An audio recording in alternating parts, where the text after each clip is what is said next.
আওয়ামী লীগের মধ্যে যারা বিশ্ব বেয়াদব, এখন সেই বিশ্ব বেয়াদবগুলো কিন্তু শেখ হাসিনা তাদেরকে কাছে ডেকে নিয়েছেন।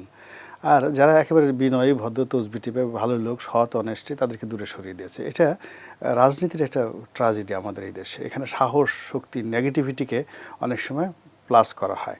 তো সেই দিক থেকে নাসিরুদ্দিন পাটোয়ারি ওই যে কক্সবাজার গিয়ে সালাউদ্দিন সাহেবকে গালি দিয়ে আসছে, আপনার যেটা টুঙ্গিপাড়াতে গিয়ে বঙ্গবন্ধুকে গিয়ে গালিগালাজ করে আসছে, তারপর সে মুজিববাদকে কবর দিয়েছে, হাসনাত আবদুল্লাহ। আমরা বাইরে থেকে তাদেরকে যতই গালাগালি করি না কেন, তাদের নিজের দলের মধ্যে বা তাদের নিয়োগকর্তা বা তারা যাদেরকে নিয়োগ দিয়েছে তাদের মধ্যে হলো বাবা, এরা জুলিয়াস সিজার।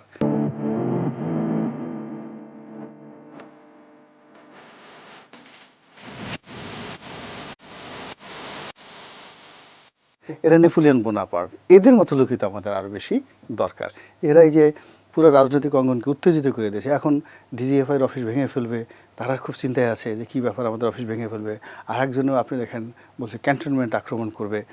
তখন কী হলো, মানে টোটালি তারা কিন্তু হিরো হয়ে গেছে, তারা যে কেউ পারবে হিরো হয়ে গেছে। এখন এই হিরোগিরি এটা অন দ্য লং রানে আসলে কেউ ওইভাবে টিকে না। আমরা যারা জনগণ আছি, আমাদের ধৈর্য সূর্য ক্ষমতা এত বেড়ে গেছে যে আমাদেরকে মপ করে মাথায় কামিয়ে মাথায় ঘোল ঢেলে দিলে, জুতার মালা পরে ঘোরালেও আমাদের ইজ্জত যায় না। আমরা কেউ আত্মহত্যা করিনি এখন পর্যন্ত। আমরা ওই যে আমাদের মতো একজন সম্মানিত মানুষ, মন্ত্রী, এমপি মাথার চুল কামিয়ে দিয়েছে, জুতার মালা পরাচ্ছে।